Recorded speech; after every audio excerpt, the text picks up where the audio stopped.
What's up, Raider Nation? I'm Raider Gunn, and welcome to the Raider Critique. Now, this is the post-game review for Week 2 for the Oakland Raiders versus the Chiefs. And I really don't have much good to say about this football game. As a matter of fact, I don't think there was really anything good to say about this football game because of the way we were basically handled. As a matter of fact, let's just be real. Halftime, I had to leave Pluckers. Not only because of certain people who were hitting me up on my phone, but just because of the lackluster play of offense and defense. It was really a terrible game to watch. And I don't know about everybody else, but seeing this, when we were basically dominated for one quarter, okay? They put up 28 points on us in one quarter after we took a 10-0 lead. Now, a lot of the podcasters are out here and they're like, stressing the positives, this and that, about, we stopped them for 3 quarters. Yeah, we stopped them for 3 quarters. We sure did. We were blasted 28-10, 3 quarters. So why don't we just go ahead and go over with what I saw during this game? Well, I'm pretty sure we all saw it. And I'm going to call this segment, What the F happened? What happened? Well, obviously, good old Patty Mahomes, one of the best quarterbacks in the league, threw 4 touchdown passes on our secondary in one quarter. Now, if you were under a rock or you weren't watching the game, we held them scoreless 3 quarters. The first quarter, the third quarter, and the fourth quarter. But in the second quarter, Patty Mahomes decided to put up career numbers against us and throw 4 touchdown passes. So that's definitely what happened to this team. Our secondary, and a lot of people can agree, a lot of people can disagree, but our secondary is definitely lacking without Jonathan Abram. We had this dude Riley in the game. Conley was getting burned left and right, and I don't care what anybody's got to say about that. Conley was getting burned. And I do believe that he's playing hurt. He has to be playing hurt with the way he was dealt with, because they were attacking that side of the field all second quarter long. Now, this is one thing that I definitely take away from the game, is that we need help in the secondary. A lot of people can say that we didn't develop a pass rush. Well, I saw our front 7 getting to the quarterback. I know I saw it. It's just Mahomes is so good, he can shift his way around the pocket and find the open guy. And if we don't have a single corner or a single defensive back, mind you, stick on the receiver for longer than 10 seconds, they're going to get open and they're going to burn us, which is exactly what happened. Now, second thing I saw here, which I just basically already talked about it, the secondary got beat like redheaded stepchildren. Our secondary sucks as of right now. Now, these guys are a growing group of guys who need to start working together. In my last video, I talked about that. That in order for us to win this game, that they would have to work like a well-oiled machine to be able to withstand the passing attack from the Chiefs. Third thing we saw was Derek Carr.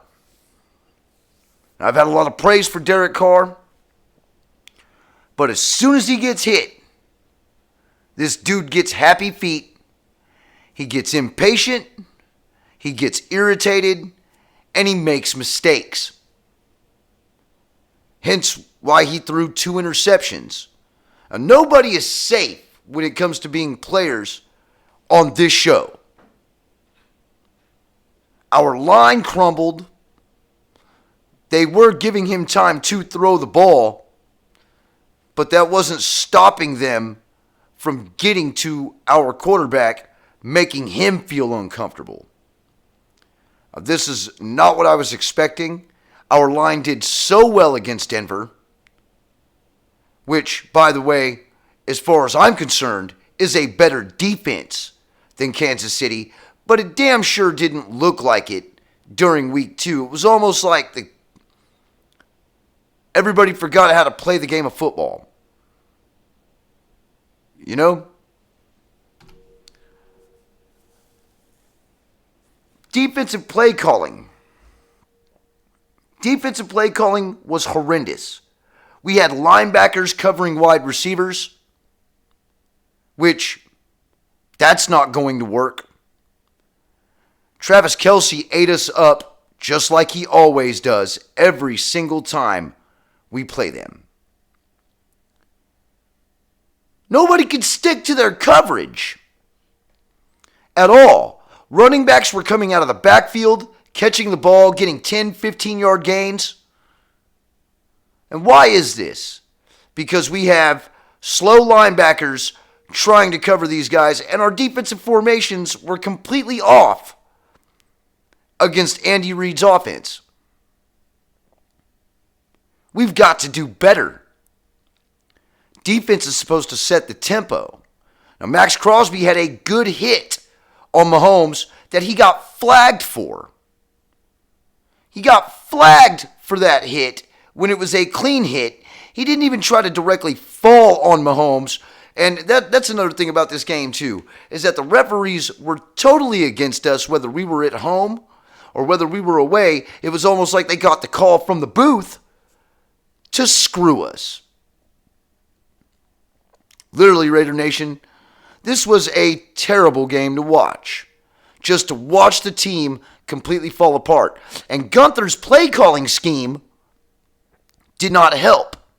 We ran zone 3/4 of the game, and when we ran man, we got burned. When we were running zone, we got burned. I mean, if I had to put my finger on what happened this game,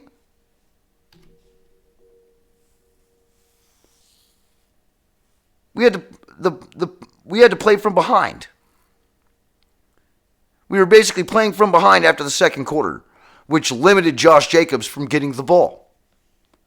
A lot of people complained about that. How come Josh Jacobs didn't get no more than 30 carries? Well, when you're down 28-10, you have to throw the football. That's the way the game works.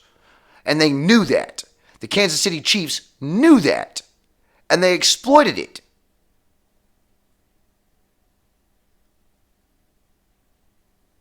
All you got to do is get a little bit of pressure on our quarterback. He gets happy feet and he makes mistakes.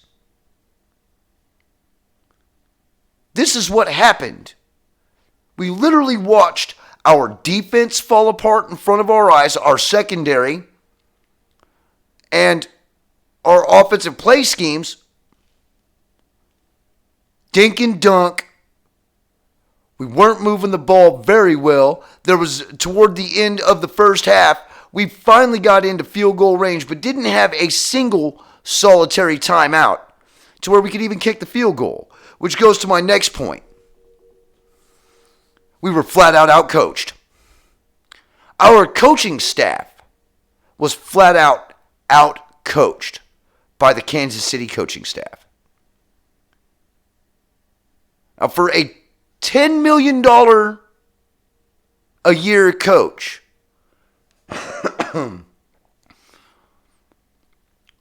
you're getting outcoached by the guy named Andy Reid, who can't seem to win a Super Bowl. let alone barely get to the AFC Championship game because he's known to take his foot off the gas in the playoffs. Completely outcoached and outmatched when it came to the coaching staff. Now, this right here, as much as everybody wants to try to be positive, okay, and I'm trying to be as positive as I can, but we have to do better. We have to do better. Missing Jonathan Abram hurt. Garyon Conley not being able to play to his fullest potential hurt. The referees and all of their flags and their missed calls against us hurt. We have to learn to be able to rise above, play through the adversity, because you know that with us being the Raiders, not only are we having to beat the coaching staff and the team that we're playing against, but we also have to come on top of the referees. And we have to beat the referees too. This is not new when it comes to being a Raider. This is not new. And we didn't do any of that. We did not do any of that.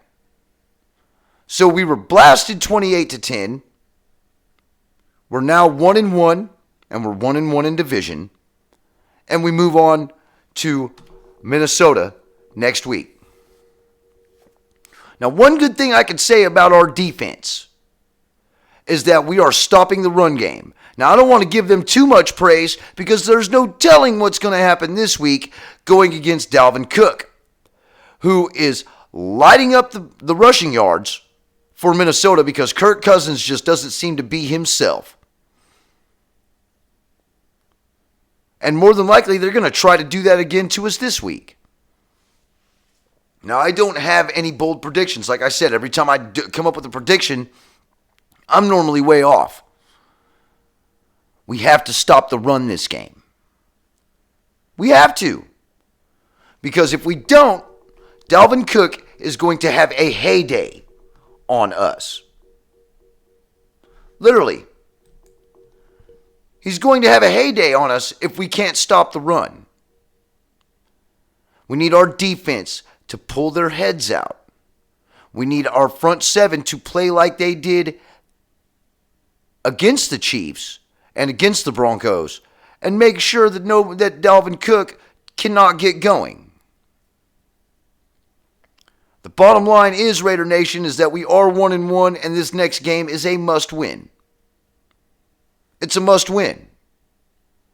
The Chargers basically have fallen apart. The Broncos are 0-2, and the Chiefs are now 2-0. So we're second in division right now. But if we play like we did against the Chiefs, against any other team that we have on the schedule, we're done. We're done. I understand that this is a rebuilding year, and we're going to go through some growing pains, but I demand better execution. I don't know about any of you, but I demand better execution. We need to execute on offense. We need to execute on defense. We need our corners to stick with the wide receivers and tight ends for longer than 5 seconds. And we need to limit the penalties. We need to limit the penalties. We need to play the game of football. I sound like a broken record here, man. A broken record. This team fell apart in front of our eyes. I just hope that I don't see another glimpse of the team that we saw on week 2. I would like to see more of the team that we saw on week 1, where our offense did what they could to score points. There was good play calling. And we maximized our way to win week 1. We need to play the game just like that. And I'm hoping that with any type of luck, that we go ahead and hand Minnesota a loss. To where at least us fans and the players can have something to be happy about.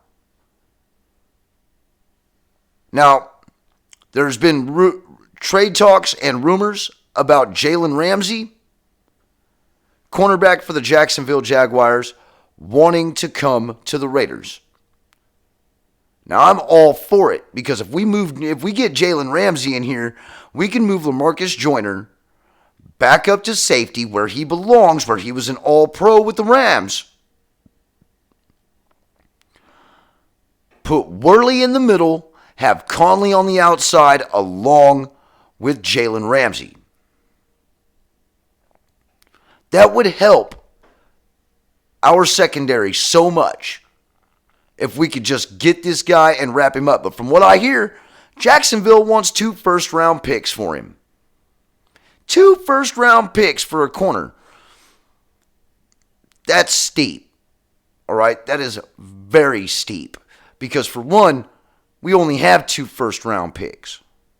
All right? I don't feel like... I'm one of those firm believers where I've always believed that draft picks don't matter, but we don't need to give up 2 first-round picks just to get one guy. Now, another thing about Jacksonville, and if you've been under a rock, you probably don't know that Jacksonville doesn't have a quarterback. Their quarterback, well, he's still young. He's got some growing pains. He needs more time behind the center. We have 3 quarterbacks. Okay? We've got 3 quarterbacks on the roster, and we've got 2 first-round picks. Now, I've seen everybody else's videos. Mikey's sitting there talking about, hey, we can trade Carl Joseph and a first-round pick to get Jalen Ramsey. They're not going to want Carl Joseph. They might, but they're not going to want Carl Joseph. Even with them missing out on a corner, they're not going to want Joseph. But they might. But how about this, Raider Nation? We've got 3 quarterbacks on the roster.